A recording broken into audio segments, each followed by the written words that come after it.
What's up, people? A South African politician pointed out the fact that the West required Africans to have borders to the advantage of the Western nations. I'm Chibuzo Machuku. During his talk about collapsing the US dollar, Julius Malema, who is the head and founder of the Economic Freedom Fighters, explained that the purpose of the so-called borders is to enable the Western nations thrive. I'll roll the clips now. I have no time for borders. Why? I have no time for colonialism. They don't have borders in Europe. But when it comes to us, they say, no, you must have borders. Why? The division of of Africa is what makes them thrive. They thrive on the division of the African continent. Can you imagine the minerals of DRC combined with the minerals of South Africa and with a new currency based on the minerals?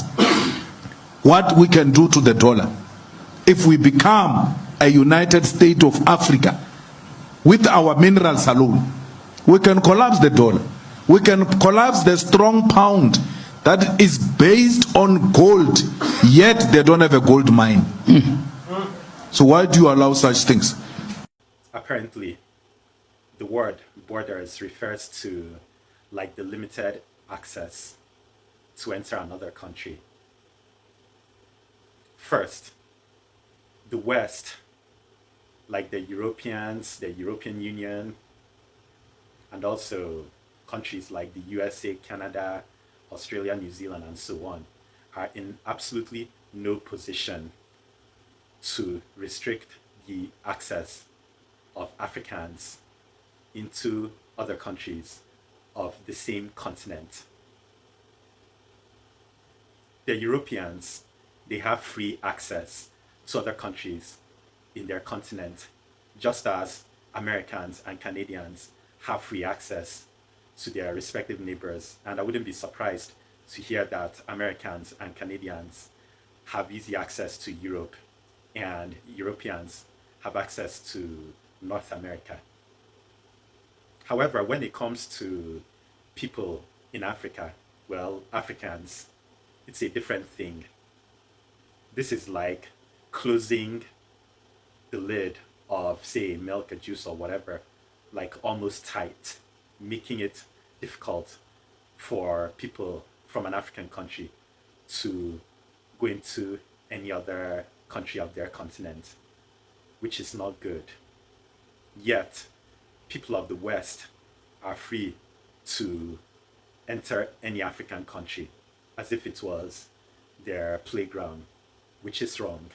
Leaders of African countries need to wake up. It's not just saying this, they need to wake up and do something about stopping the West from taking advantage of them. Like Malema said, with all those resources he mentioned, it is possible to collapse the US dollar and make that continent, Africa, great. The leaders of the African countries need to get rid of the Westerners. I mean, the leaders of the West or the officials of the West. They need to send them packing to stop them from taking advantage of Africa. They also need to make access into each other's countries easier, just like the countries in Europe. The African countries need to get together and deal with each other economically. Any differences between them as caused by the West need to be removed. They need to be eradicated. They need to take advantage of their resources and become great. Share your thoughts. I would appreciate you subscribing to my channel. Thanks for watching.